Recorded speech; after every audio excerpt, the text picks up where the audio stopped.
চাচা হ্যাঁ কইছি কি চাচা কালামের জমিটা কই? এ মনে হয় কৃষি অফিসার মনে হয়, এ মনে হয় বীজ সংগ্রহ করতে আইছে, ভালো বীজ রাখবে তাই মনে হয় আইছে।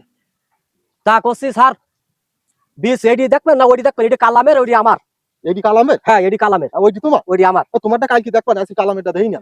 আরে দূর বাবু তুমি আমার কথা শোনো, এ যদি ধরতে পারি তাহলে তো লাখ লাখ টাকার বীজ দাম বিক্রি করা যাবেন, মেলা দাম পাবান।